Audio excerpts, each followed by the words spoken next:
Boa noite, então, mais uma vez reunidos agora, estudando a Revista Espírita de junho de 59, né?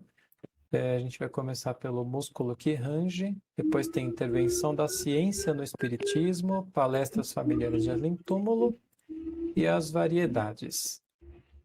A princesa de Rebenina, cada nome. Então, começando lá pelo músculo que range. Alguém quer começar a leitura? O que eu faço? Eu tenho aqui a Edicel, se quiser eu posso ler dela direto lá. Se quiser, fique à Ou vontade. você tá botando aí alguma coisa? Não, né? Não tá chegando aqui, não. Não, Não tá. vai dar certo aí.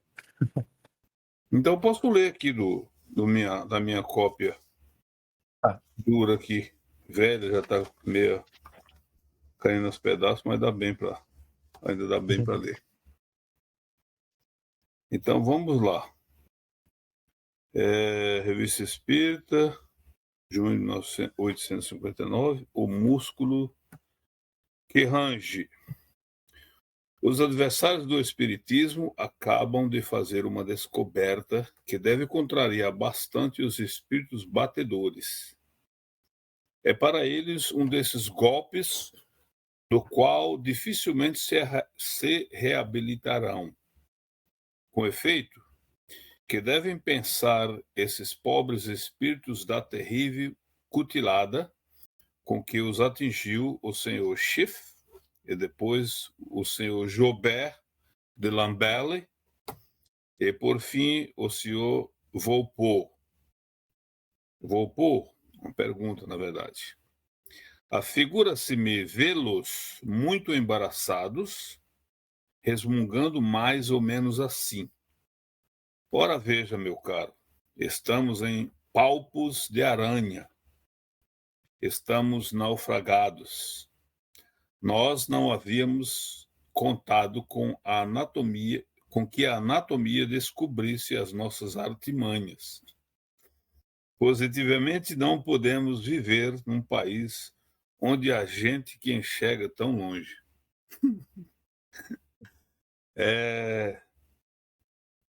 Você fala isso, eu devo parar, continuar, mas eu gostaria até de enfatizar que parece que deve ser o texto em que Kardec mais usa como que é a palavra? Ele é...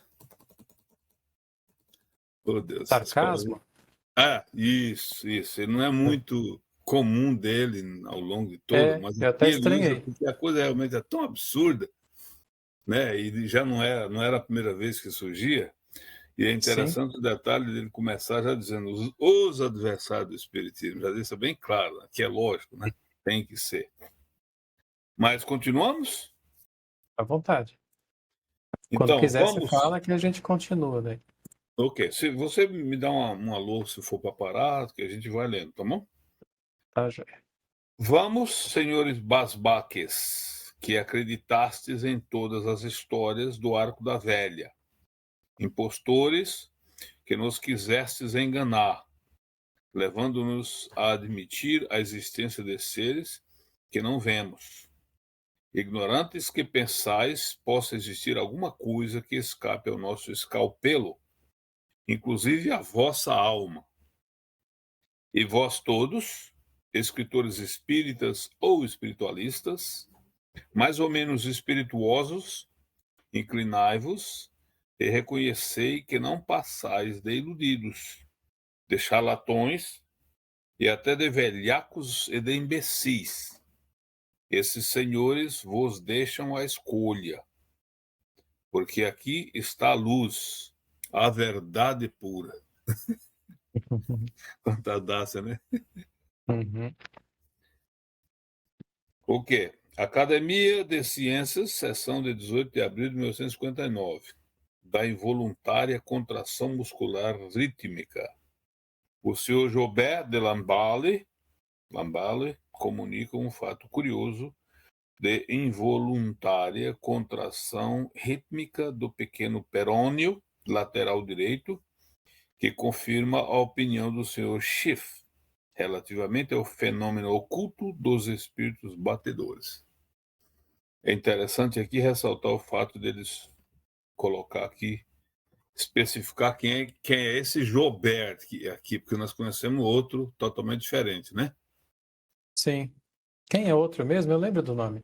O outro era o presidente da uma instituição acadêmica da Bélgica, foi um dos membros Aquele mais... é Jobá. É Jobá, Aquele é. É Jobá. Jobá, Esse não é Joubert, não. Mas de qualquer maneira, esse Lamballe aqui, eu acho que teve como que um cunho também de fazer, porque a gente não tendo o nome à frente, poderia Sim. imaginar que... Mas ele era membro dessa academia, o presidente, na verdade, por a vida inteira, industrial, da academia de Isso, ciências Jobá. também. E um espírito ilustre, e que foi assim um braço direito de Kardec, e depois que ele desencarnou, continuou ainda assistindo e trocando ideias. Era uma figura extraordinária. Um homem de uma história incrível, além dos grandes dotes dele, como grande Sim. empresário e homem culto, etc. É aquele das fotos, o Paulo, lembra que a gente fez um Isso, texto que tinha foto lá na Bélgica? Foi ali que começou a amizade. Legal. Então vamos lá. A senhorinha XX, de 14 anos, forte e bem constituída desde os 6 anos, é afetada de movimentos involuntários regulares do pequeno músculo perôneo lateral direito e de batidas, que podem ser escutadas por detrás do maléolo externo direito com a regularidade de pulso.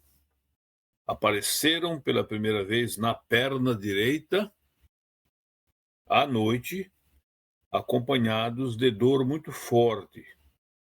Depois de algum tempo, o pequeno perônio lateral esquerdo foi atingido por uma afecção da mesma natureza, posto que de menor intensidade. Ok, vamos mudar. O que o senhor preferir? O que você preferir aí? Qual que é essa aqui? Qual que é a edição que você está com ela aí? Essa é da... Como é que é? Parece que é FEB, né? Kardec-pédia. Kardec-pédia. É da fé. Não é da. Vocês que mandam, eu posso ler daí também. Você tem como O que aumentar for um mais... pouquinho? Deixa eu ver. Eu tô quase que identificando igualmente. Tem Parece, algumas algumas palavras diferenças. são diferentes. É muita coisa pouca, é. Essa Como se edição, eu acho que é o Gentili, né? É da FEB, não é isso? É da FEB. Acho que é o Gentili. A minha aqui é da edição, aquela do Herculano. Ok, intensidade, nós ficamos aí, né? Continuamos, então? Acho que Sim, não faz mal eu por ler daqui, favor. não, né? Porque as Não. diferenças são poucas, fica mais fácil para Sim. mim, porque a ler da tela está um pouco mais difícil. Sim. Então, vamos lá. O efeito desses batimentos é o de provocar dor e produzir hesitações na marcha e até o de produzir quedas. A jovem doente declarou-nos que a extensão do pé e a compressão exercida sobre certos pontos do pé e da perna chegam a paralisá-los, posto continue sentindo dores e fadiga no membro. Então essa criatura interessante se nos apresentou. Eis o estado em que a encontramos. Era fácil de constatar, ao nível do maléolo externo direito, no bordo superior dessa saliência óssea, um batimento regular, acompanhado de uma saliência passageira e de um levantamento das partes moles da região, os quais eram acompanhados de um ruído seco após cada contração muscular. Esse ruído era ouvido no leito, fora do leito e a uma distância bem considerável do lugar onde a moça repousava. Notável por sua regularidade e por essa clareza, esse ruído a acompanhava por toda parte. Auscultando o pé, a perna e o maléolo, distinguia-se um choque incômodo, que atingia todo o trajeto percorrido pelo músculo, absolutamente como um golpe que se transmite de uma a outra extremidade de uma viga. Por vezes, o ruído se assemelhava a um atrito, a uma raspagem, quando as contrações eram menos intensas. Esses mesmos fenômenos se repetiam sempre, estivesse a doente de pé, sentada ou deitada, fosse a que hora fosse, do dia ou da noite, que a examinássemos. Se estudarmos o mecanismo desses batimentos e se, para maior clareza, decompusermos cada batimento em 2 tempos, veremos que, no primeiro tempo, o tendão do pequeno perônio lateral se desloca, saindo da goteira e, por isso, levantando o grande perônio lateral e a pele. No segundo tempo, realizado o fenômeno de contração, seu tendão se relaxa, retorna à goteira e, batendo nesta, produz o ruído seco e sonoro de que acabamos de falar. Repetia-se, por assim dizer, de segundo em segundo, e cada vez um pequeno artelho sofria um abalo, e a pele que recobria o quinto metatarso era levantada pelo tendão. Cessava quando o pé estava fortemente distendido. Cessava ainda quando se exercia pressão sobre o músculo ou sobre a bainha dos perônios. Alguma coisa ou continuamos? Por enquanto, não. Eu só ia falar que ali em cima, quando ele fala que era ouvido no leito e fora do leito, eu até fiquei pensando, mas acho que ele quis dizer que era ouvido quando ela estava deitada e também quando estava fora da cama, né? Em qualquer lugar. É que isso vai fazer sentido depois. Certo. Ou quem sabe, ou que sai já insinuando algo diferente para poder dar razão ao argumento de contradição, né? De contraditor bem característico, né? Sim, Seguimos então?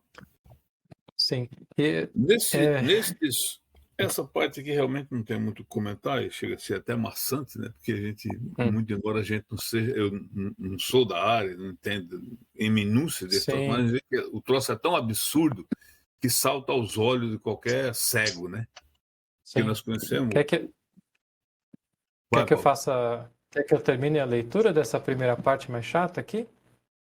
Pode ler se quiser. Pode ler. Lê daí, lê um pouco daí agora que eu, enquanto isso eu vou comparando aqui. Parou aqui nos últimos anos? Não. Não, Parou em cima, aí, né? nesses últimos anos. Tá. Nesses últimos anos, os jornais franceses e estrangeiros têm falado muito de ruídos semelhantes a marteladas, ora regulares, ora afetando um ritmo particular e que se produziam em volta de certas pessoas deitadas em seu leito. Os charlatães se apoderaram desses fenômenos singulares, cuja realidade, aliás, é atestada por testemunhas fidedignas, e tentaram relacioná-los com a intervenção de uma causa sobrenatural, do que se serviram para explorar a credulidade pública. A observação da senhorinha X mostra como, sob a influência da contração muscular, podem os tendões deslocados, no momento em que entram nas goteiras ósseas, produzir batimentos que para certas pessoas anunciam a presença de espíritos batedores. Com o exercício, qualquer pessoa pode adquirir a faculdade de produzir à vontade semelhantes deslocamentos dos tendões e batimentos secos que se ouvem à distância.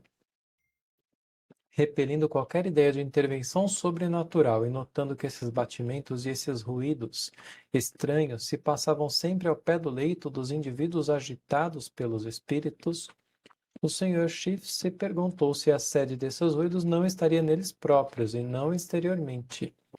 Seus conhecimentos anatômicos levaram-o a pensar que bem podia ser na perna, na região peroneal, onde se acham uma superfície óssea, tendões e uma corrediça comum.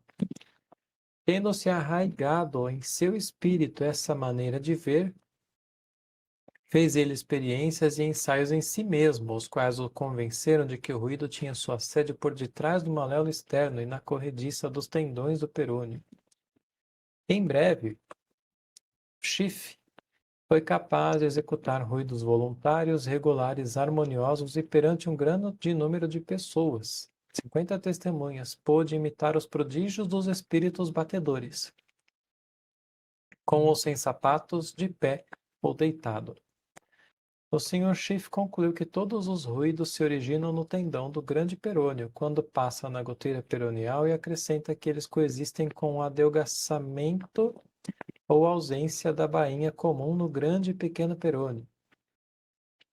É interessante tudo isso, né? Estou lendo e pensando. Como a gente estava falando esses dias, né? Eu com a Ariane.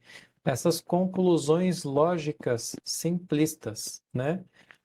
Eu descobri que é possível produzir pelo estalar de um treco na perna esse barulho. Então, todos os barulhos que existem, que se atribuem aos espíritos, são causados por conta disso, né?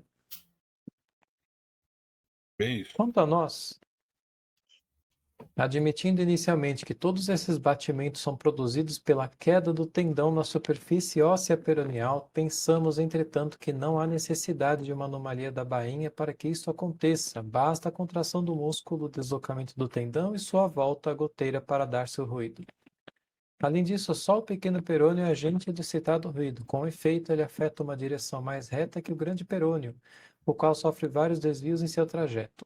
Está situado profundamente na goteira, recobre inteiramente a goteira óssea, de onde é natural concluir que o ruído é produzido pelo choque desse tendão sobre as partes sólidas da goteira. Ele apresenta fibras musculares até a entrada do tendão na goteira comum, ao passo que os contrários se dá com o grande perônio. O ruído é de intensidade variável, pode realmente distinguir-se em suas várias nuances. É assim que, desde o ruído retumbante, que se ouve à distância, encontramos variedades de ruídos, de atritos, de serra, etc. Pelo método subcutâneo, fizemos incisões sucessivamente através do corpo do pequeno perônio, lateral direito, e do corpo do mesmo músculo do lado esquerdo de nossa doente, e mantivemos os membros imobilizados por meio de um aparelho. Feita a sutura, as funções dos dois membros foram restabelecidas sem qualquer traço dessa singular e rara afecção. Sr. Walpole, os ruídos de que acaba de tratar o Sr. Jobert em seu interessante comunicado parecem ligados a uma questão muito ampla. Com efeito, observam seus mesmos ruídos em inúmeras regiões. A anca, a espada, a face interna... Meu Deus do céu.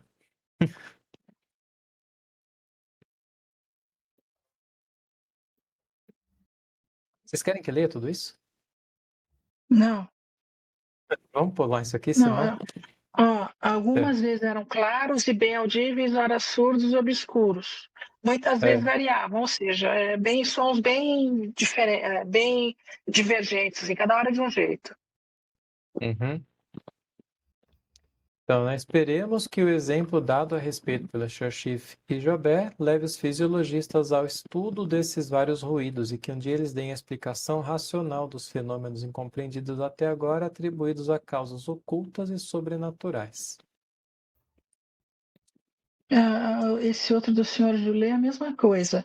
É uma filha que tem estalos, que dá para ouvir de longe. Tá. Quase a mesma coisa. Na mesma linha, tudo. Pode pular, Paulo, por favor.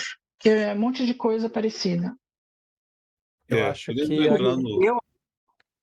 Na análise do Kardec, né? Acho que a partir disso aqui já é Kardec, né? Este artigo de Labert. Sim. Sim. Este artigo de Labert Medical, que nós julgamos no dever de transcrever na íntegra para edificação dos leitores e a fim de não sermos acusados de pretender fugir a certos argumentos. A Ariane está rindo porque sabe o que eu estou falando. Foi reproduzido com algumas variantes em diversos jornais, acompanhado dos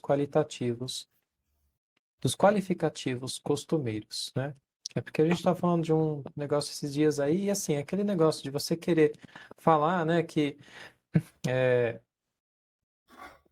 tal argumento não é válido, né? Tal argumento está provado errado, mas você não apresenta o argumento. E assim, poxa, é só estudar Kardec, ele fazia isso o tempo todo. Quando ele achava que que alguma coisa merecia destaque, ele apresentava aquela coisa na íntegra, né? Para colocar lado a lado e falar, olha, isso aqui não é por causa disso, disso e daquilo. E outra, né? Ele apresentava a análise do lado dele e deixa ao leitor, né, A ficar com decisão. a decisão. Exato. Não é nosso hábito revelar as grosserias. Passamos por cima porque o nosso bom senso nos diz que nada se prova com tolices e com injúrias, por mais sábio que se seja. Se o artigo em questão se tivesse limitado a essas banalidades que nem sempre têm o cunho de urbanidade, da urbanidade da educação, não o citaríamos. Mas ele encara a questão do ponto de vista científico. Fatiga-nos com demonstrações com as quais pretende pulverizar-nos. Vejamos, pois, se estamos realmente mortos pelo decreto da Academia de Ciências ou se temos alguma chance de viver como o pobre e louco Fulton, cujo sistema o Instituto declarou um sonho vazio e impraticável, quando apenas privou a França da iniciativa do navio a vapor. Quem sabe quais as consequências que tal força nas mãos de Napoleão I poderia ter tido nos ulteriores acontecimentos. Esse Faremos um Fulton é ligeiro... interessante. Só um minutinho, esse Fulton é interessante. Ele que criou o primeiro submarino. Não deu muito certo. Ele criou o que se chama Nautilus.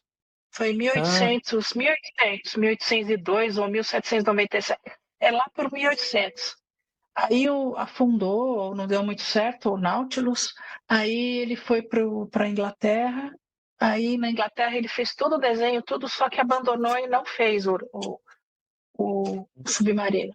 Mas foi dele, ele era um americano, foi dele a ideia do primeiro submarino. Achei interessante, não conhecia. legal. Ah, Faremos um ligeiro reparo sobre a qualificação de charlatães atribuída aos partidários das ideias novas. Ela nos parece um tanto ousada quando se aplica a milhões de criaturas que dessas ideias não tiram nenhum lucro e quando alcança os mais altos planos da escala social. Esquecem que em poucos anos o Espiritismo fez incríveis progressos em todas as partes do mundo, que se espalha entre os ignorantes, mas também entre os letrados, que em suas fileiras conta um bom número de médicos, de magistrados, de eclesiásticos, de artistas, de homens de letras, de altos funcionários, pessoas às quais geralmente se atribuem algumas luzes e um pouco de bom senso. Ora, confundi-los no mesmo anátema e remetê-los sem cerimoniosamente para os hospícios é agir com muita petulância. Direis, entretanto, trata-se de gente de boa fé, são vítimas de uma ilusão. Não negamos o efeito, apenas contestamos a causa que lhe atribuís. A ciência acaba de descobrir a verdadeira causa, torna essa causa conhecida e por isto mesmo faz desabar todo esse andaime místico de um mundo invisível que pode seduzir as imaginações exaltadas, mas sinceras. Não temos a pretensão de ser tido como sábio e ainda menos ousaríamos colocar-nos no mesmo nível dos nossos ilustres adversários. Diremos apenas que os nossos estudos pessoais de anatomia e de ciências físicas e naturais que tivemos a honra de ensinar nos permitem compreender sua teoria e que, de modo algum, nos sentimos aturdidos por essa avalanche de vocábulos técnicos. Os fenômenos que nos falam são perfeitamente conhecidos. Em nossas observações sobre os efeitos atribuídos aos seres invisíveis, tivemos o cuidado de não negligenciar uma causa tão patente e desprezível. Quando se apresenta um fato, não nos contentamos com uma observação apenas. Queremos vê-los por todos os ângulos, sob todas as faces, e antes de aceitar uma teoria, verificamos se ela abarca todas as circunstâncias e se nenhum fato desconhecido poderá contradizê-la. Numa palavra, se ela resolve todas as questões. Eis o preço da verdade. Senhores, vós admitis perfeitamente que esta maneira de proceder é absolutamente lógica. Muito bem. Não obstante todo o respeito devido ao vosso saber, há algumas dificuldades na aplicação de vosso sistema ao que costuma chamar espíritos batedores. A primeira é que pode-se considerar pelo menos singular que essa faculdade até aqui excepcional e considerada como um caso patológico que o Sr. Jobert de Lamballe qualifica de rara e singular afecção, de repente se tenha tornado tão comum. É verdade que o Sr. de Lamballe diz que todos podem adquiri-la pelo exercício, mas como também diz que é acompanhada de dor e fadiga, o que é perfeitamente natural, é de convir que seja necessária uma forte dose de de mistificar para fazer seu músculo estalar durante 2 ou 3 horas seguidas, sem nenhum lucro, com o único fito de divertir algumas pessoas. Falemos sério. Isto é mais grave porque se trata de ciência. Esses senhores que descobriram essa maravilhosa propriedade do longo perônio não imaginam tudo quanto podem fazer esses músculos. Ora, aqui está um belo problema a resolver. Os tendões deslocados não batem apenas nas goteiras ósseas. Por um efeito realmente singular, batem também nas portas, nas paredes, nos tetos, e tudo isto à vontade, exatamente nos pontos designados. Eis algo de mais forte. A ciência estava longe de suspeitar todas as virtudes desse músculo que range. Ele tem o poder de levantar uma mesa sem tocá-la, de fazê-la bater com os pés, andar pela sala e de manter-se no espaço sem ponto de apoio, de abri-la e fechá-la. E imaginai a sua força, de quebrá-la na queda. Pensais que se trata de uma mesa frágil e leve como uma pena, que a gente levanta com um sopro? Que ilusão! Tratam-se de mesas pesadas e maciças, de 50 a 60 quilos, que obedecem às mocinhas e às crianças. Mas, dirá o Sr. Schiff, eu jamais vi tais prodígios. Isto é fácil de compreender. É que só quis ver as pernas. Será o Sr. Schiff... Eu não lembro se esse artigo é de Kardec mesmo. Terá o Sr. Schiff dado às suas ideias a necessária independência? Estava isento de qualquer prevenção? Temos o direito de duvidar e não somos nós que o dizemos. É o Sr. Joubert. Segundo ele, o Sr. Schiff, ao falar de médium, se perguntou se a sede de tais ruídos não estaria de preferência neles, e não fora deles. Seus conhecimentos de anatomia o levaram a pensar... Desculpe. Levaram a pensar que bem podia ser na perna, estando esse modo de ver bem arraigado em seu espírito, etc. Assim, conforme a confissão do Sr. Joubert, o Sr. Schiff tomou como ponto de partida não os fatos, mas a sua própria ideia, sua ideia pré-concebida e bem arraigada. Daí a pesquisa num sentido exclusivo e, consequentemente, uma teoria exclusiva que explica perfeitamente o fato que ele viu, mas não explica os que não viu. E por que não os viu? Porque em seu pensamento só havia um ponto de partida verdadeiro e apenas uma explicação verdadeira. Partindo daí, todo o resto deveria ser falso e não mereceria exame. Disso resultou que, no ardor de atingir os médiuns, errou o golpe. Senhores, pensais conhecer todas as propriedades do grande perônio apenas porque o surpreendeste a tocar violão na bainha? Ora temos coisa muito diferente a registrar nos anais da anatomia. Pensaste que o cérebro fosse a sede do pensamento. Errado. Pode-se pensar pelo tornozelo. As batidas dão prova de inteligência. Logo, se essas batidas vêm exclusivamente do perônio, quer do grande perônio, segundo o Sr. Schiff, quer do pequeno, segundo o Sr. Joubert, o que exigirem um acordo entre ambos é que o perônio é inteligente. Isto nada tem de admirável. Fazendo estalar os... E Kardec está falando... Quer dizer, como eu disse, eu não lembro se é Kardec isso aqui, mas ele está falando tudo isso, né? Porque ele já falou antes sobre esse... O que eu ia falar? Já eu lembro. Fazendo estalar o seu músculo à vontade, executará aquilo que quiserdes. Imitará a serra ou martelo, baterá sinais de atenção ou o compasso de uma música que se pedir. Lembrei, é porque o médium, ele já declarou antes, né, que muitas vezes eles iam com uma certa ideia e eles eram contraditos, né, por aquela ideia que era transmitida. Então, a única lógica é que o Perônio tem cérebro, né, independente deles. Vá lá, que seja, mas quando o ruído responde a uma coisa que o médium ignora absolutamente, quando vos revela esses pequenos segredos que só vós conheceis, esses segredos que a gente gostaria de enterrar profundamente, é preciso convir que o pensamento vem de outra parte do cérebro. De onde virá então? Ora essa, do grande Perônio. E isto não é tudo. Ele também é poeta, pois esse grande Perônio faz versos encantadores, mesmo que jamais em sua vida o médium tenha sabido fazê-los. Ele é poliglota, pois dita as coisas realmente muito sensatas, em línguas que o médium ignora a mínima palavra. Ele é músico. Nós bem o sabemos, pois o Sr. Schiff fez o seu executar sons harmoniosos com ou sem sapatos diante de 50 pessoas. Sim, mas também compõe. Para o Sr. Dorgeval, o senhor que ultimamente nos deu uma encantadora sonata, acredita piamente que a mesma tenha sido ditada pelo espírito de Mozart. Que esperança! Era o seu grande Perônio que tocava piano. Na verdade, senhores médiuns, os senhores não suspeitavam que houvesse tanto espírito em seus calcanhares. Isso aqui não é Kardec. Não, Honra. é sim. Peraí, deixa eu ver uma coisa aqui. Não é, ó. Henri de Penne. Ele está citando, acho que é uma resposta para depois falar. Ele está traduzindo do artigo, mas essa parte aqui não está em. A parte que ele transcreve é a parte entre aspas, não? Não, acho que toda essa parte aqui em cima é essa resposta. A Ariane está sem som.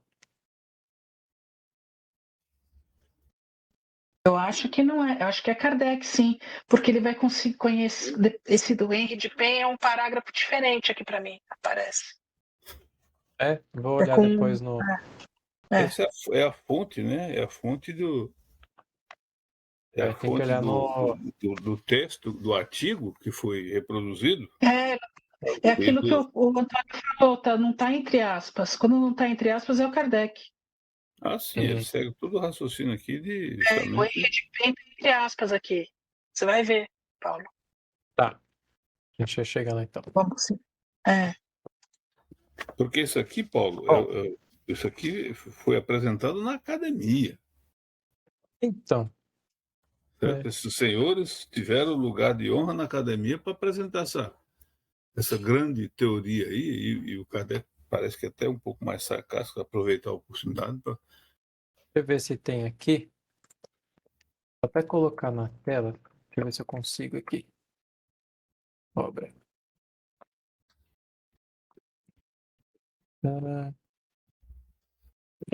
Estou mostrando. Eu estou colocando aqui porque é uma coisa que a gente faz. É legal, se alguém estiver vendo, ver como é que a gente faz, né? A gente vai lá no Kardecpedia. Aqui embaixo, Então, lá na tá. obras, Revista Espírita, 1859, e aqui tem as obras originais. A gente costuma pegar alguma dessas aqui para verificar, né, nas obras originais se bate com o que a gente está falando, enfim, para fazer as análises que a gente quer. Só que é francês, Então, né? aquilo tudo que ele falou do Dr. Cloquet, aquela menina e tarará, aquilo foi tudo extraído de uma coisa que chama Abel Medicale. Aí Sim. ele respondeu essa carta. Ótimo. Aí depois, carta não, é esse artigo. Aí depois ele vai falar, eis que lemos a respeito no jornal La Mode, aí esse do La Mode que é o Henri de Pen. Depois, o Henry de Pen, aí ele fala observação, aí ele faz uma observação para o Henry de Pen. Aliás, aí depois ele fala, bom, aí você vai ver, que é curtinho do Henry de Pen. Mas tudo isso é Kardec falando, sim. Mas é esquisito, né? Porque ele não responde desse jeito, normalmente. Nossa, acho que ele estava tão de saco cheio de ver tanta gente falando besteira que. Que a coisa era Aí ele, absurda, né? Sim. no próximo parágrafo ele vai falar isso, que ele está gracejando. E aí, o próximo início, quando ele explica que ele não costuma trazer esse tipo de grosserias, mas como aqui está usando o Sim, nome da ciência para sim. deixar a coisa, né? Não tem dúvida que é isso. Dirão, é, Uhum. dirão que brincamos com coisas sérias, pois brincadeiras não são os raciocínios, de fato, não menos racionais que tolices e grosseria. Confessando nossa ignorância junto a esses senhores, aceitamos a sua sábia demonstração e a tomamos muito a sério. Pensávamos que certos fenômenos fossem produzidos por seres invisíveis que se diziam espíritos. Pode ser que nos tenhamos enganado. Aí. Como procuramos a verdade, não temos a tola pretensão de emperrar numa ideia que, de modo tão peremptório, nos demonstraram ser falsa. A partir do momento em que o Sr. Joubert, por uma incisão subcutânea, eliminou os espíritos, já não há mais espíritos. Uma vez que, diz ele, todos os ruídos vêm do perônio, é preciso crê-lo e admitir todas as consequências. Assim, quando as batidas são dadas na parede ou no teto, ou o perônio lhes corresponde, ou a parede tem um perônio. Se esses... é aquele problema, né? Tá cômico, né? É aquele problema da pessoa que se coloca a falar do outro sem, no mínimo, ter procurado ler, entender, porque, poxa, já tem 1 ano e meio, né, de revista espírita aí. Se esses dois se tivessem indignado a ler um pouquinho, eles... É a vaidade, né? Eles não estão procurando a verdade, eles estão procurando a verdade Não, deles. Sim. não teria forma melhor de responder isso aqui do que dessa forma mesmo, porque trouxe É. E de mais a mais, o que é interessante, ele dizia aqui que isso aí, esses temas, sob o ponto de vista das ciências naturais da medicina, não era estranho para ele, porque ele lecionou isso aí a vida inteira. Sim. Quer dizer, aqui não Sim. estava a vida inteira, mas já estava, né? Ele Kardec aqui já tinha parado de ser um Sim. professor, já estava dedicando totalmente à doutrina, toda uma formação. Eu achei divertido ele falar que a parede tem um perônio. Eu achei divertido. Uhum. Ele usa aí o calcanhar fazer poesia, coisa assim. Exato, calcanhar fazer poesia, exatamente. Não, ele Quando é o mestre quando as mesmo, né? batidas ditam versos por uma mesa que bate com o pé, de duas uma, ou a mesa poetiza ou tem um perônio. Isto nos parece lógico. Vamos mesmo mais longe. Um oficial nosso conhecido, fazendo experiências espíritas, recebeu um dia, por mão invisível, um par de bofetadas tão bem aplicadas que ainda as sentia 2 horas depois. Como provocar uma reparação? Se isso acontecesse ao Sr. Joubert, ele não se inquietaria, diria apenas ter sido esbofeteado pelo grande Peroni. Eis o que, a respeito, lemos no jornal La Mode, de 1º de maio de 59. A Academia de Medicina continua a cruzada dos espíritos positivistas contra todo gênero de maravilha. Depois de ter, com justa razão, mas um tanto desajeitadamente, fulminado o famoso Doutor Negro pelo órgão do Sr. Walpole, eis que acaba de ouvir o Sr. Joubert de Lamballe, o qual revela, em pleno instituto, o segredo daquilo que ele chama a grande comédia dos espíritos batedores, representada com tanto sucesso nos 2 hemisférios. Segundo o célebre cirurgião, todo toque-toque, todo pam-pam que de boa fé faz arrepiar aqueles que os escutam, esses ruídos singulares, esses golpes secos, vibrados sucessivamente como que cadenciados, precursores da chegada, sinais certos da presença dos habitantes dos outros mundos, são simplesmente o resultado de um movimento imprimido a um músculo, um nervo, um tendão. Trata-se de uma bizarria da natureza habilmente explorada para produzir, sem que se possa constatar, essa música que encantou e seduziu tanta gente. A sede da orquestra é na perna, e o tendão do perônio tocando na bainha que faz todos esses ruídos que são ouvidos sob a mesa, nas mesas ou à distância, à vontade do prestidigitador. De minha parte, duvido muito que o Sr. Jobé tenha posto a mão, como ele acredita, no segredo daquilo que ele mesmo chama uma comédia. E os artigos que foram publicados nesse mesmo jornal, por nosso confrade Sr. Scandi, sobre os mistérios do mundo invisível, me parecem apresentar a questão com amplitude muito mais sincera e filosófica no verdadeiro sentido da palavra. Se, porém, os charlatães de todos os matíveis são insuportáveis com o seu toque de caixa, temos de convir que esses senhores sábios, por vezes, não são menos, como com o apagador, que pretendem aplicar tudo aquilo que brilha fora dos candelabros oficiais. Eles não compreendem que a sede do maravilhoso que devora a nossa época tem exatamente como causa o excesso de positivismo, para onde certos espíritos quiseram arrastá-la. A alma humana sente necessidade de crer, de admirar e de contemplar o infinito. Trabalharam para tapar as janelas que o catolicismo lhe abria. Ela olha pelas clarabóias, sejam estas quais forem. E Henry de Penny. Ah, entendi. Esse daqui é comentário só desse. E ele está aí Esse é comentário dele. tendo uma posição favorável, né? A postura. Sim. Deixa eu ver. Pedimos licença ao nosso distinto amigo, o Sr. Henry de Penny, para uma observação. Ignoramos quando o Sr. Joubert fez essa imortal descoberta e qual o dia memorável em que a comunicou ao Instituto. O que sabemos é que esta original explicação já havia sido dada por outros. Em 1854, Dr. Rayer, célebre clínico, que então nos deu amostras de grande perspicácia, também apresentou ao Instituto um alemão cuja habilidade, na sua opinião, dava a chave de todos os knockings e rappings dos dois mundos. As batidas, né? E o rapping eu não lembro o que era. Tem uma nota aí Como embaixo. agora... Tem uma nota aqui. Aí tem não, né? Não, o meu não. Anota aqui na edição da edição de substantivos verbais ingleses, derivado respectivamente do knock, dar um golpe agudo ou ressonante, como por exemplo bater a porta, e do rap, dar um golpe leve e delicado. Tá. É coisa mais ou menos quase similar, né? Como agora tratava-se de deslocamento de um dos tendões musculares da perna, chamado o grande perônio. A demonstração foi feita numa sessão e a academia exprimiu seu reconhecimento por tão interessante comunicação. Alguns dias depois, um professor substituto da Faculdade de Medicina consignou o fato do Constitutional e teve a origem de acrescentar que, enfim, os cientistas se tinham pronunciado e o mistério estava esclarecido, entre aspas. Isto não impediu que o mistério persistisse e aumentasse, apesar da ciência, que, ao recusar-se a fazer experiências, contenta-se em atacá-lo, com explicações ridículas e burlescas, como estas a que acabamos de nos referir.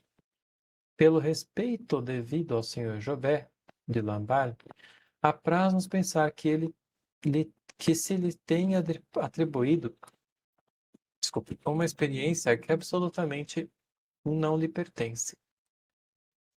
Algum jornal, a cata de novidades, terá encontrado em algum recanto esquecido de sua pasta a antiga comunicação do Sr. Rayer e a terá ressuscitado, publicando-a sob seu patrocínio, a fim de variar um pouco. Mutato nomine de te fabula narrator. É desagradável, por certo, mas ainda melhor do que se o jornal tivesse dito a verdade. Que é outra pessoa, né? É. A mesma linha. A propósito desse, Paulo, desse rappings, por exemplo, aí o fenômeno do moderno espiritualismo aqui, né? O movimento do moderno espiritualismo, o fenômeno que gerou, que é das irmãs Fox, tal, ele é conhecido como, aqui no Brasil, sempre se refere a ele como o fenômeno das irmãs Fox, mas as irmãs Fox, elas são conhecidas, mas aqui se falar isso praticamente não tem. É Rochester Knockings. Rochester é o maior centro, a maior cidade, já era naquela época, na região ali da divisa do Canadá, onde fica o condado, onde estava Hydesville, Uhum. E o fenômeno passou a ser conhecido no mundo literário, no mundo da ciência, no Rochester Knockings, porque era próximo ali do condado, da cidade de Rochester. Era, não é, até hoje, onde fica hoje a National Association of Spiritualist Center, que é originário dessa, tem várias, né, na verdade. O movimento do espiritualismo moderno se disseminou em várias. Mas a sede do National, tem desde o começo, tem todo, inclusive a casinha foi transformada,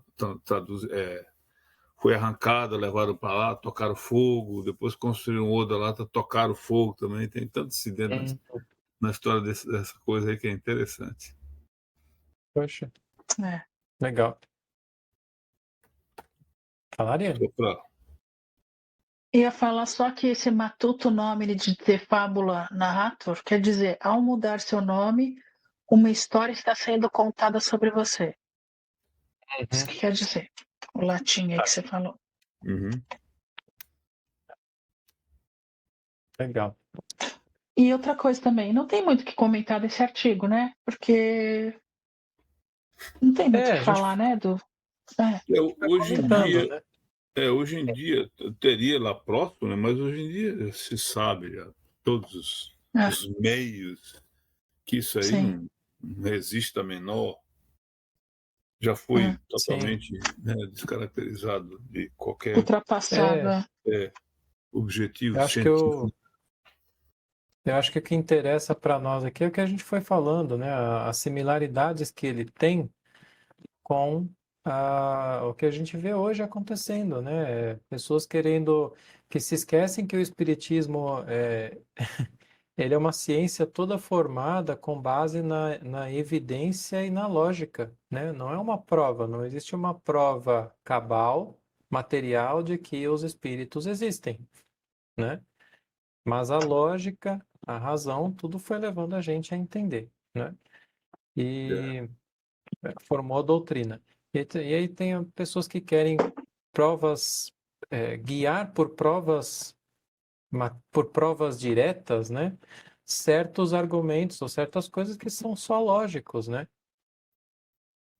Complicados. Se prendem ao fenômeno, que o fenômeno ele se perpetua, ele é o mesmo aqui, ali ou acolá, mas foi por isso que quando o Kardec logo depois do segundo ano, no início do terceiro ano, ele já começa a explorar a questão da filosofia, né?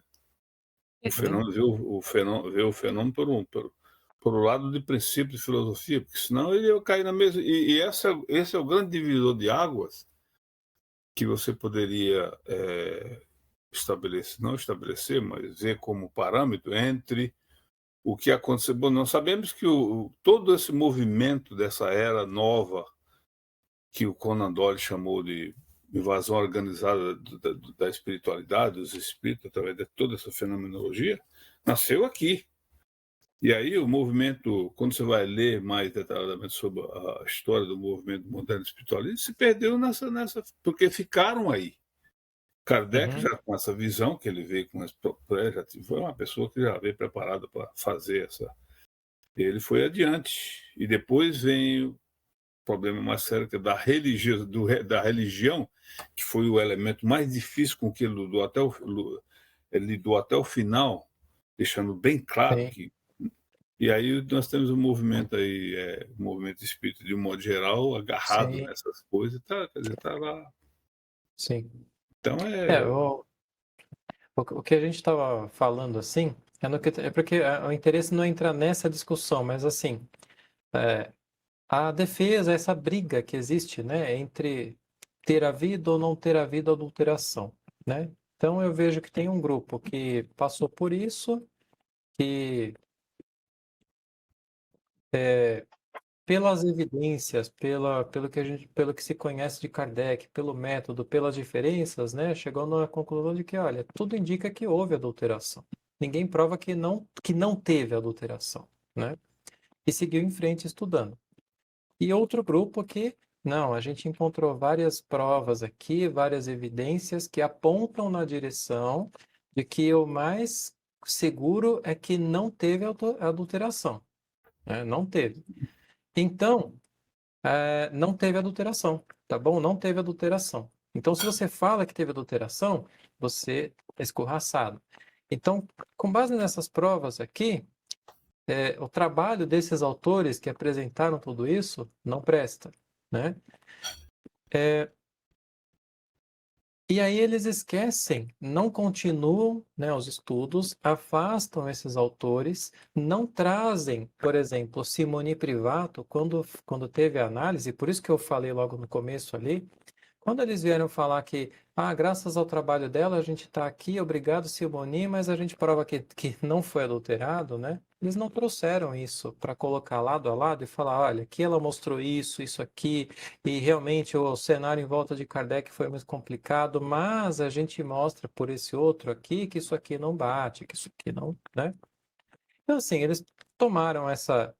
É como se fosse esse negócio do tendão, para mim, parece, né? Porque, assim, se o tendão bate, então tudo que bate é o tendão, né? Se a gente encontrou provas que Kardec estava pedindo uma nova edição, então Kardec pediu, e essa edição que existe é a dele. Então ninguém pode ter sumido com aquelas edições, com os livros, Esses impresso uma argumentos aí, outra. Paulo, foram muito levantados no início com relação a Gênesis. Mas o que falar do céu e Sim, inferno?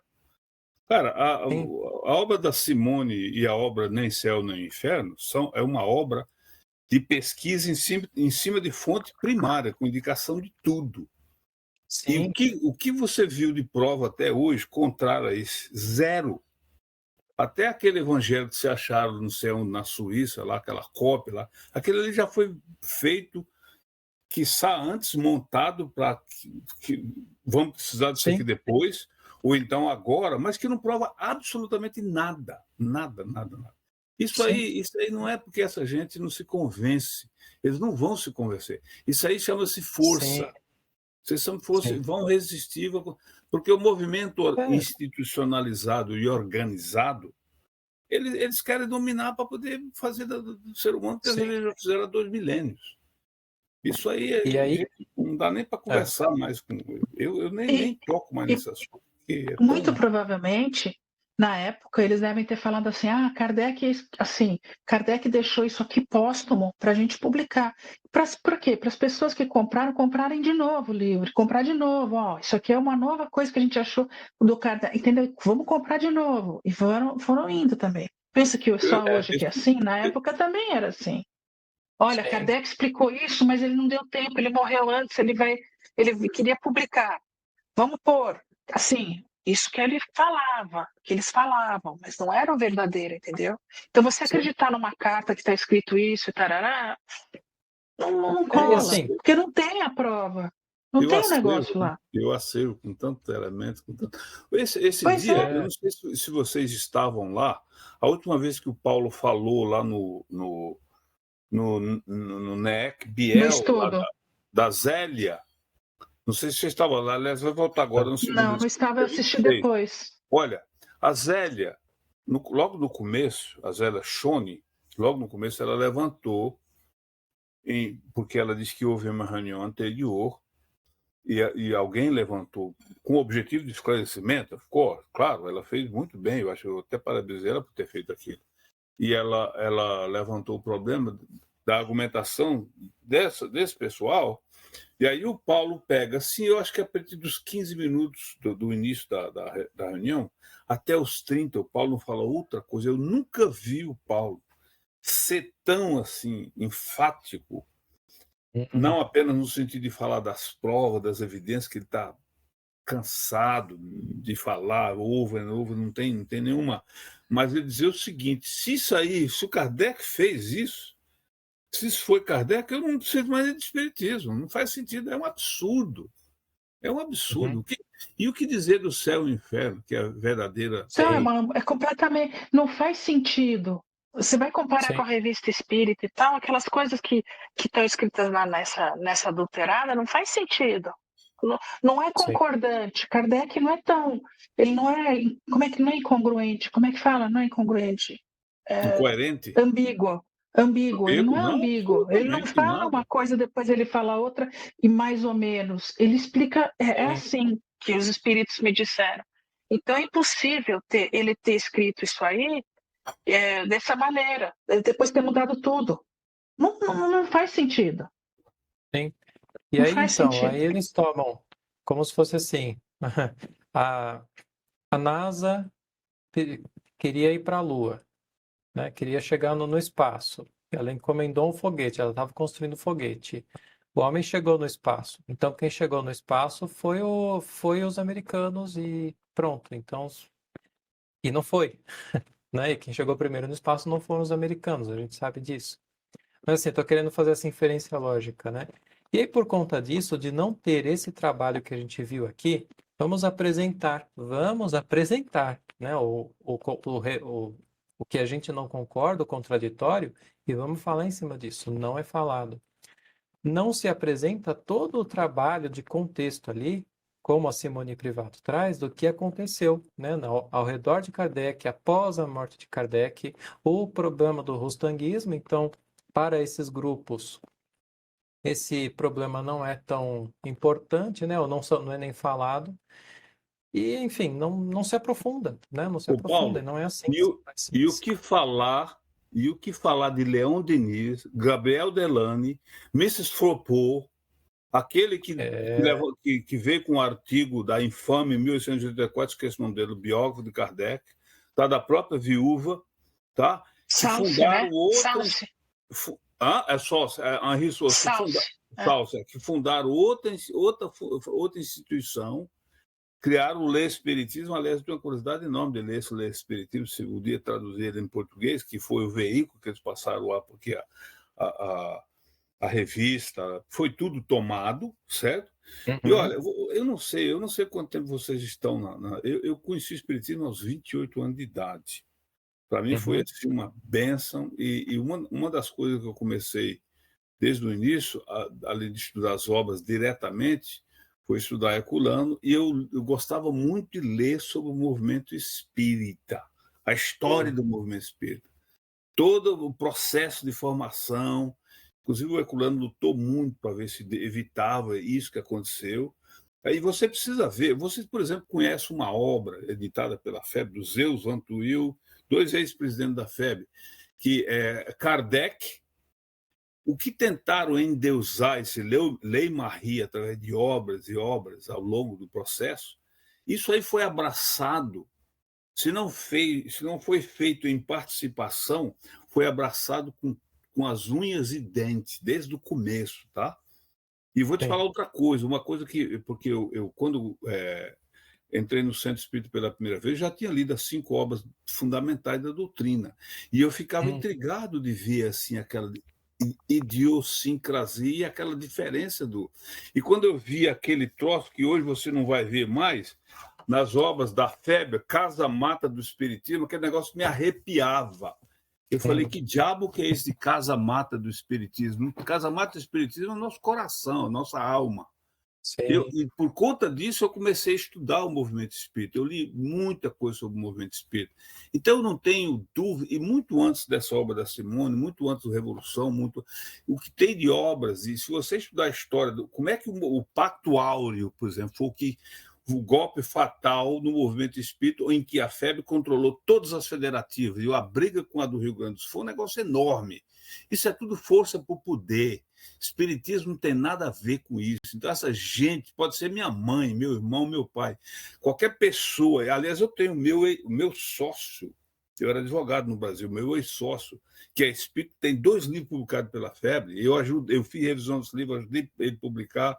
Tal. Eu escrevi o prefácio, ele pediu para eu escrever o prefácio, eles cortaram, não deixaram sair com o prefácio. Se você pegar esse livro, você vai ver o que ele fala de mim lá. Ele é um homem de movimento. Então, tem muita gente que é de movimento. Então, eles não dão o braço a torcer. Eu não vi, para mim foi a doutrina, cara. Eu não quero saber se é Paulo, se é Pedro, se é João, se é Chico. É Espiritismo e Exato. Kardec. Acabou. Exato. Se não for isso aí, se um dia, por exemplo, o Paulo, eu já conheço o Paulo há quase 30 anos. Nunca nos vemos hum, pessoalmente, mas eu conheço. E todas as obras dele eu leio muito tempo antes dessas obras dele lá atrás. Revista Universo Espírita, vê lá a luta dele, a vida dele. Nós estamos aí no meio de uma bênção ter essa criatura no meio da gente, ajudando a gente, nos educando e tal. Olha, gente, esse trabalho que nós estamos fazendo é muito importante. Isso aqui que nós estamos fazendo, e tantos outros grupos, essa gente está no desespero. Não percamos tempo com isso. Não adianta você querer discutir ou querer provar alguma pessoa que tem essa tendência. É o meu irmão, que não é de sangue. O cara toma conta das minhas coisas no Brasil, que eu deixei que estou aqui há 30 anos. Ele praticamente parou de falar comigo sobre espiritismo porque ele não quer abrir mão dessas. E eu respeito, tudo bem, mas não venha querer tapar o sol com a peneira, que não funciona. Sim. E aí, depois de tudo isso, né, você falou, aí a gente está agora, né, o Paulo Henrique trazendo muita coisa que estava esquecida lá no passado, e a gente entendendo o que era que Kardec falava de espiritualismo racional, por que ele defendia tanto espiritualismo racional, e a gente entende todo esse contexto, para daí você abrir um artigo lá, dito científico, porque foi publicado numa revista científica, né, onde está simplesmente lá no meio dizendo que certos autores, em 2020, provocam uma nova divisão no espiritismo, no sentido moral dessa vez, porque querem trazer para o espiritismo autores como...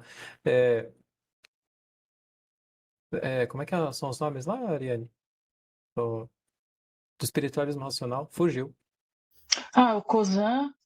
Cozan, Mili de o Birran, o Magalhães, mais então outros. eles dizem...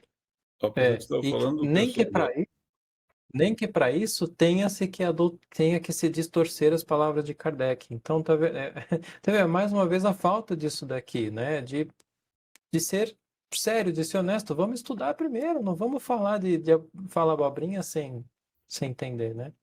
Mas eu, por exemplo, eu não me lembro de ter visto nada sobre espiritualismo racional. Quando o Kardec falava que os tempos estavam apropriados, a gente pensava em coisa totalmente diferente. Essa realidade que nós estamos conhecendo hoje, que o Paulo traz, por exemplo, com todo esse movimento da psicologia experimental, no começo o Birran, que foi o grande cérebro por trás disso aí, para criar essa estrutura educacional da França por aquele período, por causa do processo político que estava ocorrendo lá, foi possível isso, e que se prolongou aí por uns 60, 70, um pouco anos, e veio, espalhou pelo mundo. A prova disso é o Eduardo Magalhães no Brasil, o Eduardo, né? Eduardo... Gonçalves Magalhães. Gonçalves Magalhães e outros. Tem o Eduardo França Até e o Eduardo Gonçalves Magalhães. Gonçalves Magalhães. Eu li 2 obras dele. É impressionante. Então, quer dizer, não há como... E isso são elementos que está nos dando condições de entender Kardec com profundidade, porque antes a gente, sem falar das alterações, meu Deus do céu, que fizeram no céu e no inferno. Então a gente tem mais que estudar. E eu, por exemplo, estou relendo a obra Revolução Espírita, estou no início da parte terceira, pessoal que eu nunca vi essa obra. E essa obra eu fiquei no pé do Paulo, porque ele anunciou para sair mês que vem, saiu quase 2 anos depois, eu ficava o tempo todo zucrinando a vida dele. E ele nem sabia da existência da Simone, ele sabia que a Simone revelou para ele, não sei se se lembra disso, no lançamento da tradução da agenda lá em São Paulo, aquele evento lá, que ela tinha de fato mandado um e-mail para ele um tempo atrás, que ele nunca nem respondeu. Mas o lançamento da obra, porque o presidente da Associação da Federação Espírita Argentina é um tradutor de Kardec, foi ele que levou e o trabalho dela foi a benção. Eu tive tanta ânsia por aquele livro que eu li ele em espanhol antes de ser traduzido em português. Eu tenho os 2, espanhol e... Então, cara, isso aí, olha, isso aí a gente quer achar que não vê, tá bom, continua lendo a coisa fraudada aí, a gente tem que pensar naqueles que querem abrir a mente, ter humildade e aprender a coisa porque não faz sentido tudo manter esse status quo aí, imaginando que isso foi Kardec que fez, pelo amor de Deus. Isso é um absurdo. Isso aí. Bom, será que a gente consegue abordar esse outro aqui? Acho que sim. Vamos tentar um pouco, Paulo. Agora, que você acha? você veja bem, por que esse artigo logo depois, né? A Sim, intervenção da ciência no espiritismo. tá Quer dizer, encadeado. é tudo uma. Mas eu acho que dá Uhum. tempo, sim, Paulo. Vamos lá. É, vamos lá. Eu vou seguir, tá bom? Vamos ver Sim. se aguenta aqui. A rivalidade entre corporações científicas é um dos argumentos incessantemente invocados pelos adversários do espiritismo. Por que não trataram elas dos fenômenos das mesas girantes? Se tivessem visto neles algo de sério, alegam, não se poriam em guarda contra fatos tão extraordinários, nem os tratariam com desdém. No entanto, hoje são todas contra vós. Não são os cientistas a luz das nações, e o seu dever não é espalhar a luz? Por que quererias que eles a abafassem quando se apresentava tão bela ocasião de revelarem ao mundo uma força nova?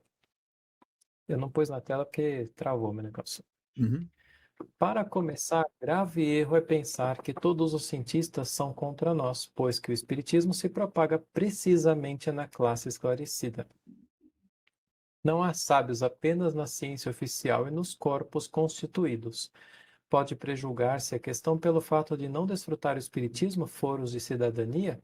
É conhecida a circunspecção da ciência oficial em relação às ideias novas. Se ela jamais se houvesse enganado, então sua opinião poderia pesar na balança. E, infelizmente, a experiência prova o contrário. Não repeliu ela como quimeras uma porção de descobertas que mais tarde ilustraram a memória de seus autores? Deve dizer-se que os sábios são ignorantes? Isso justifica os epítetos triviais que algumas pessoas de mau gosto gostam de aplicar-lhes? Certamente que não. Não há ninguém de bom senso que não faça justiça aos sábios, reconhecendo, entretanto, que não são infalíveis e que, por isso mesmo, seu julgamento não é a última instância. Seu erro é resolver certas questões um pouco levianamente, confiando demasiadamente em suas luzes antes que o tempo se tenha pronunciado, assim se expondo a receber o desmentido da experiência. Ninguém é bom juiz em assuntos de sua competência. Se quisermos construir uma casa, chamaremos um músico. Se estivermos doentes, preferiremos ser tratados por um arquiteto. Se tivermos um processo, aconselhar-nos-elos com um dançarino. Enfim, se tratar de uma questão de teologia, pediremos a sua solução a um químico ou a um astrônomo? Não, cada qual no seu ofício. As ciências vulgares repousam sobre as propriedades da matéria que podemos manejar à vontade. Os fenômenos por ela produzidos têm como agentes forças materiais. Os do Espiritismo têm como agentes inteligências que possuem sua independência, seu livre-arbítrio e de modo algum se submetem aos nossos caprichos.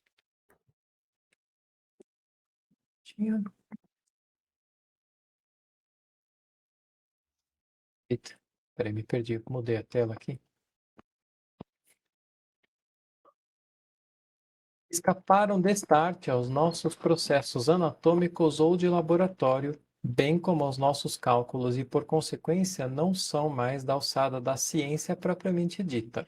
A ciência errou, pois, ao querer experimentar os espíritos como uma pilha de volta. Deve ser Voltaire, né? Não é Voltaica. voltaica, né?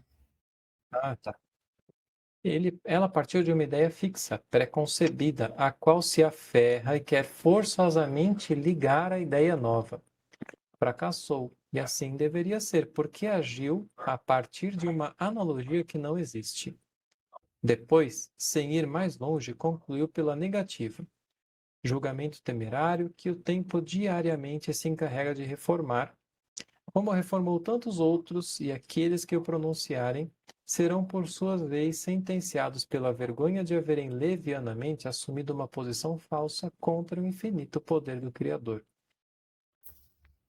Assim, pois, as corporações científicas não devem nem deverão jamais pronunciar-se sobre o assunto, pois ele não é mais de sua alçada do que o direito de decretar que Deus existe.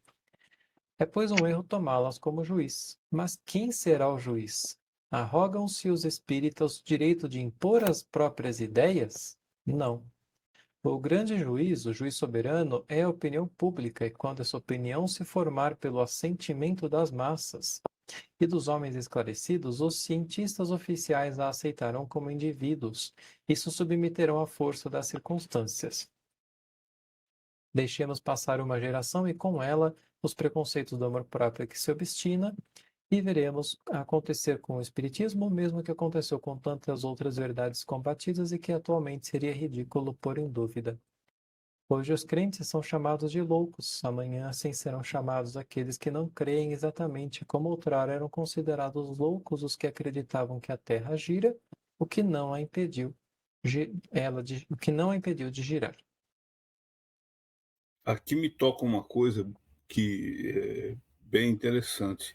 Deixemos passar uma geração e com ela os preconceitos do amor próprio que emperra e veremos o que acontecerá com o Espiritismo e com tantos outros. Já se passou 1h30, mais de 1h30, né? E do jeito que as coisas estavam, nós não começamos nem a engatinhar. É o que estamos fazendo agora, às luzes desses novos conhecimentos que nós estamos tendo e dessa forma que nós estamos estudando em grupo e sem aquele condão de oficialidade, institucionalização e hierarquização, que é uma doutrina como essa não veio para ser trancafiada em nenhuma instituição dessa natureza. Eu não aceito isso, mas de forma nenhuma. Sim. Ela é totalmente, ela é única, ela é diferente, ela é única da história da humanidade e veio com esse propósito e vai continuar com esse propósito. Quem quiser assumir esse papel de trancafiá-la em suas entranhas para poder dominar a mente do ser humano e explorá-los, vai quebrar a cara. Essa é a minha noção. Exatamente. O grande juiz soberano é a opinião pública, é a opinião nossa. Veja bem aí, Esse né? que é o juiz. E nós Esse que é o nosso viu, juiz. Ariane, nós já podíamos estar bem melhor se não fosse todo esse lamaçal aí. Mas Essa a gente chega lá. Eu sei, mas você viu, o próprio Kardec, que era muito otimista, falou tanto nessa, sabe? Mas, de repente, ele até sabia que isso não ia acontecer, porque ele sabia que o golpe estava a caminho e ele tinha conhecimento de detalhes. Exato. Mas nem todos os sábios julgaram do mesmo modo. Alguns fizeram o seguinte raciocínio: não há efeito sem causa, e os mais vulgares efeitos podem ensejar a descoberta dos maiores problemas. Se Newton não tivesse prestado atenção à queda da maçã, se Galvani tivesse repelido sua empregada tratando-a de louca e de visionária quando ela lhe falou das rãs que dançavam no prato, talvez ainda não tivéssemos descoberto a admirável lei da gravitação e as fecundas propriedades da pilha. O fenômeno designado sob o nome burlesco de dança das mesas não é mais ridículo que o da dança das rãs e talvez encerre alguns dos segredos da natureza que revolucionarão a humanidade quando possuirmos sua chave. Além disso, eles disseram: desde que tanta gente se ocupa de tais fatos, desde que homens sisudos os estudaram, é que algo deve existir. Uma ilusão ou uma maluquice, se quiserem, não pode ter esse caráter de generalidade. Poderá seduzir um círculo, um grupo, mas não dará a volta ao mundo. Eis particularmente o que nos dizia ilustrado doutor de medicina, então incrédulo e hoje fervoroso adepto. Dizem que os seres invisíveis se comunicam. Por que não? Antes da invenção do microscópio, suspeitávamos da existência desses milhares de animálculos que causavam tanta devastação em nossa economia, onde a impossibilidade material da existência no espaço de seres que escapam aos nossos sentidos. Acaso teríamos a ridícula pretensão de saber tudo e dizer a Deus que Ele não pode ensinar mais nada? Se esses invisíveis que nos cercam são inteligentes, por que não se comunicariam conosco? Se estão em relação com os homens, devem representar o papel no destino e nos acontecimentos. Quem sabe se não serão uma das potências da natureza, uma dessas forças ocultas que não suspeitamos. Que novo horizonte isso abre ao pensamento, que vasto campo de observação. A descoberta do mundo invisível seria muito diversa da descoberta dos infinitamente pequenos. Seria mais que uma descoberta, seria toda uma revolução nas ideias. Que luz daí pode surgir? Quantas coisas misteriosas seriam explicadas? Os que nisto acreditam são levados ao ridículo. Mas o que isto prova? Não aconteceu o mesmo com as grandes descobertas? Cristóvão Colombo não foi repelido, coberto de desgostos e considerado um insensato? Essas ideias, disseram, são tão estranhas que a razão as recusa. Teríamos rido na cara de quem, há somente meio século, tivesse dito que em apenas um minuto nos corresponderíamos de um a outro extremo do mundo, que em algumas horas atravessaríamos a França, que com o vapor de um pouco de água fervente o navio navegaria contra o vento, que da água seriam tirados os meios de iluminar e de aquecer. Se um homem se tivesse proposto iluminar toda Paris em um minuto com uma única fonte de substância invisível, teria sido enviado ao hospício. Seria acaso mais prodigioso que o espaço fosse povoado de seres pensantes que, depois de haverem vivido na Terra, deixaram o seu envoltório material? Não encontramos no fato a explicação de uma porção de crenças que remontam à mais alta antiguidade? Não é a confirmação da existência da alma, de sua individualidade depois da morte? Não é a prova da própria base da religião? Mas a religião só vagamente nos diz o que se tornam as almas. O Espiritismo o define, e podem objetar os materialistas e os ateus. Vale a pena aprofundar semelhantes coisas. Eis a reflexão de um cientista, mas de um cientista despretensioso. São também as de uma porção de homens esclarecidos que refletiram, estudaram seriamente, sem ideias preconcebidas e tiveram a modéstia de não dizer: não compreendo, portanto não existe. Sua convicção formou-se pela observação e pelo recolhimento. Se essas ideias fossem quimeras, seria possível que tanta gente de escola as tivesse adotado, que durante tanto tempo tivessem sido vítimas de uma ilusão? Não existe, pois, a impossibilidade material da existência de seres para nós visíveis e que povoam o espaço. Esta simples consideração deveria ensejar um pouco mais de circunspecção. Ainda há pouco, quem teria pensado que uma gota de água límpida pudesse conter milhares de seres vivos, de uma pequenez que confunde a nossa imaginação? Ora, era mais difícil à razão conceber seres tão minúsculos providos de todos os nossos órgãos e funcionando como nós, do que admitir os que chamamos espíritos. Perguntam os adversários por que motivo os espíritos que devem ter a preocupação de fazer. Perguntam os adversários por que motivo os espíritos, que devem ter a preocupação de fazer prosélitos, não se prestam o melhor trabalho de convencer pessoas cuja opinião teria grande influência. Acrescentam que os acusamos de falta de fé, e a isto respondem com razão que não podem ter fé por antecipação. É um erro pensar que seja necessária a fé, mas a boa-fé é outra coisa. Há céticos que negam até a evidência e aos quais nem milagres convenceriam. Há mesmos que ficariam muito aborrecidos se fossem obrigados a crer, pois seu amor próprio sofreria ao confessar que se enganaram. Que responder a criaturas que por toda parte não enxergam senão ilusão e charlatanismo? Nada. É preciso deixá-las tranquilas e dizerem, enquanto quiserem, que nada viram, e até que nada lhes pudemos fazer ver.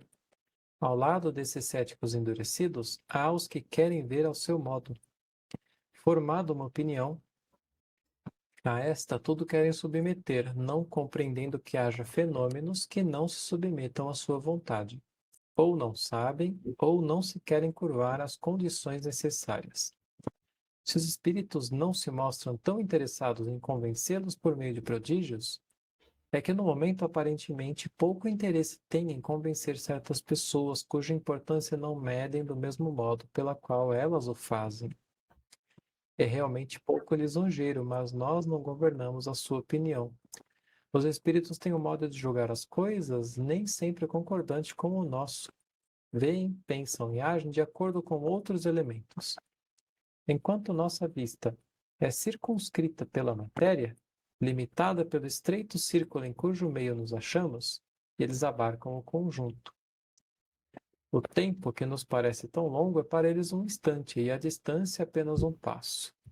Certos detalhes que nos parecem de importância extrema, a seus olhos não passam de infantilidades. Por outro lado, julgam importantes certas coisas cujo alcance não apreendemos. Para compreendê-los, é necessário elevarmos-nos pelo pensamento acima do nosso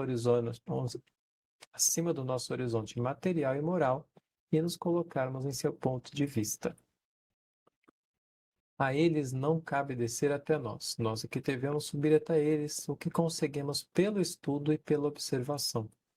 Os espíritos gostam dos observadores assíduos e conscienciosos. Para esses, multiplicam as fontes de luz. Desculpe. Não é a dúvida originária da ignorância que os afasta. É a fatuidade dos pretensos observadores que nada observam e que querem pô-los na berlinda e manobrá-los como bonecos. São, sobretudo, os sentimentos de hostilidade e de crítica que trazem na mente, quando não nas palavras, a despeito dos protestos em contrário. Para esses, nada fazem os espíritos e se preocupam muito pouco com o que possam dizer ou pensar, porque sua hora chegará. Eis porque dissemos que não é a fé que se torna necessária, mas a boa fé. Ora, perguntamos se os nossos sábios adversários estão sempre em tais condições. Eles querem os fenômenos sob seu controle, mas os espíritos não obedecem ao seu comando. É necessário esperar a boa vontade deles. Não basta dizer, mostre-me tal fato e eu acreditarei. É preciso ter a vontade perseverante. Deixar que os fatos se produzam espontaneamente, sem querer forçá-los ou dirigi-los. Aquilo que desejais é exatamente o que não obtereis, mas outros se apresentarão, e aquilo que quereis virá talvez no momento em que menos esperais. Aos olhos do observador atento e assíduo, multiplicaram-se os fenômenos, confirmando-se reciprocamente, mas aquele que pensa que basta virar a manivela para movimentar a máquina engana-se redondamente. Que faz o naturalista que deseja estudar os costumes de um animal? Acaso lhe ordena que faça isto ou aquilo, a fim de ter a oportunidade de observá-lo à vontade e conforme as suas conveniências? Não, ele sabe perfeitamente que não será obedecido, mas espia as manifestações espontâneas do seu instinto, espera-as e observa de passagem. O simples bom senso nos mostra que, com mais forte razão, assim deve ser com os espíritos, que são inteligências muito mais independentes que a dos animais. E é isso.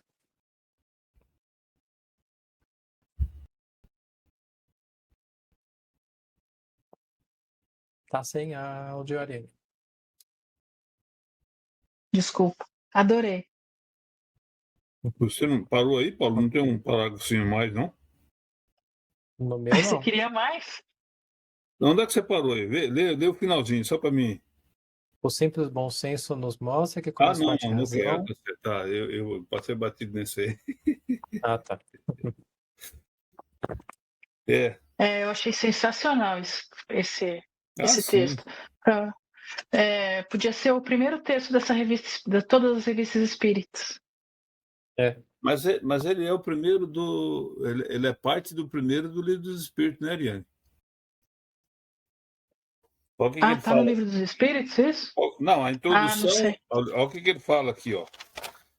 A ciência e o espiritismo. Só um trechinho aqui. A ciência propriamente dita, como ciência, aqui ele fala da academia, né?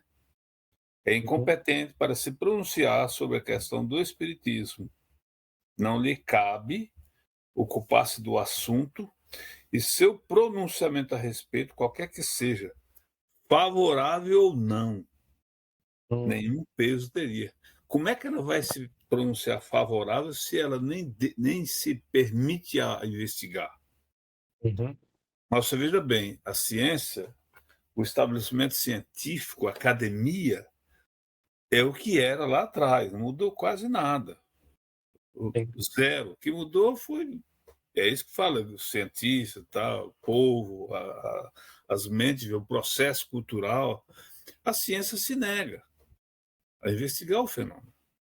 E quando fala se nega a investigar o fenômeno, a estrutura científica da academia não permite que ninguém o faça. Não existe bolsa, não existe recurso, nada disso.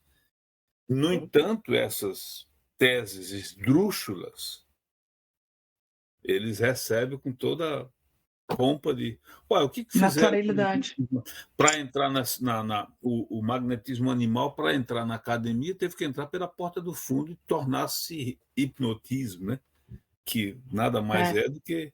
E assim vai continuar, mas é a história da humanidade, né? Uma coisa que me chamou a atenção aqui é que vocês viram quantas vezes o Kardec usa esse termo adversário do espiritismo?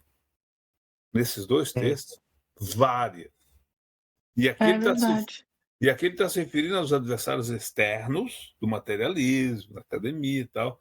Lá na frente, a partir de 1966, quando ele toma conhecimento do golpe que ia ser dado, ele começa a falar dos adversários de dentro da doutrina espiritismo, de dentro da Sociedade Parisiense de Estudos Espíritas. Agora vem esses caras aí, esses supostos pesquisadores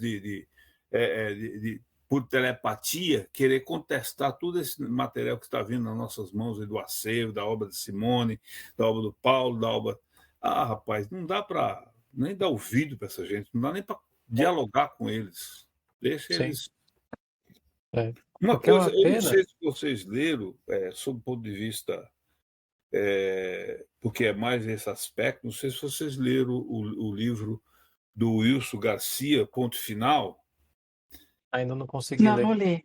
Olha, é muito interessante. Para mim não foi surpresa, porque primeiro eu conheço o Wilson há muitos anos. Ele é eu diria que, sob o ponto de vista de historiador do movimento espírita, desde épocas bem para trás, ele é o principal. Ele gosta disso, mas é interessante a forma com que o Paulo o levou, por sugestão e motivação, a ele escrever essa obra. E ele foi muito feliz. Eu até fiz cirúrgico. Foi cirúrgico. Não, e ele... Aí vocês vão ter ideia. Eu acho que é muito importante a leitura daquele livro ali. Não é doutrina, não é, mas para a gente ter conhecimento desse passado, desse ponto de vista de quererem pegar essa doutrina como debaixo do braço para poder... Porque fala desses aspectos. E ele vai fundo porque ele conhece essas questões muito bem. É uma pena que ele não está trabalhando com ele. Ele era para estar, inclusive, no nosso grupo lá da história lá. É o grupo que o Lucas coordena. Ele muito atarefado, acho que ele continua dando aula ainda, jornalista, escreve muito, tem um blog dele lá, tem uma ligação muito forte lá com a CEPA também, não sei como é que ele... É uma pena, porque para ele seria... Porque essa fase já passou, de contar a história daqui que nós já estamos cansados de saber, e que os senhores dessa história estão aí no maior desespero, porque sabem que ninguém segura o progresso. O que é importante agora é isso aqui, é o resgate, é o estudo, porque nós mesmos estamos aqui engateando e nós não estamos aqui dando palestra, nem ensinando, ninguém ensina nada. Nós estamos aqui aprendendo, porque, como diria o mestre Herculano, que é o meu grande, depois de Kardec, não existe professor de espiritismo. Os professores de espiritismo são os espíritos superiores. Todos nós somos aprendizes. E o Paulo bebeu nessa escolazinha desde criancinha, ele foi preparado para fazer esse trabalho, né? Mas é muito interessante sobre esse ponto de vista, entendeu? Porque dá uma... Aí você vê porque aí não está falando da literação propriamente dita, disso daqui, e depois teve outra. Vocês sabem que o Evangelho segundo o Espiritismo foi doutorado dentro da Federação Espírita de São Paulo. E o projeto era para ser todas as obras. O Herculano, na época, fez um jornal, o Jornal Mensagem, que tinha 50 mil exemplares. Ele tinha um programa de rádio que durou 5 anos, que foi tirado ele por conta disso. Olha, gente, tem isso. Mutilado, né? Mutilaram essa parte. Mas eu recomendo a leitura desse livro, que é muito dentro da faculdade. Prioridade é isso aqui, a doutrina, a obra do Paulo, mas é importante a gente ver outro aspecto também, porque a gente vai né? Legal. Eu só ia Só para finalizar, né, que a gente deixa isso gravado também no YouTube, né? Então, o que fica de mensagem, acho que eu vou até cortar, fazer um cortinho depois, né? Para que as pessoas não se baseiem, e isso é sair também desse negócio da como é que se diz? De atribuir ao outro, né? De deixar o outro, de querer que o outro diga o que você tem que fazer, né? Então, de simplesmente parar de ficar ouvindo, falar, ah, não, então foi adulterado, ah, não foi adulterado, que vai estudar. Porque, infelizmente, não são todos os que fazem como isso aqui que a gente viu, né? De pegar, trazer lado a lado, apresentar as hipóteses, apresentar o que é que o contraditório está dizendo. É muito fácil você pegar algumas coisas, dizer isto refuta tudo, como eles fizeram com o tendão, né? E pronto, está tudo resolvido, né? Isso tem afastado muitas pessoas. É muito comum na internet. Eu estava falando com alguém, falar, você já ouviu falar sobre espiritualismo racional? Olha, Paulo Henrique está tratando sobre isso, né? E outras pesquisas. Ah, não, Paulo Henrique eu não gosto porque ele falou que foi adulterado, então eu nem leio isso aí. Então a Eu pessoa entendo. perde muito, né? Perde muito por besteira. Leiam. Esses aí ainda não querem. É, Vai chegar o tempo vai deles, né? chegar o tempo. É. Ah, já então, gente. Muito obrigado. Já escureceu aí. Onde Obrigada. você está mesmo?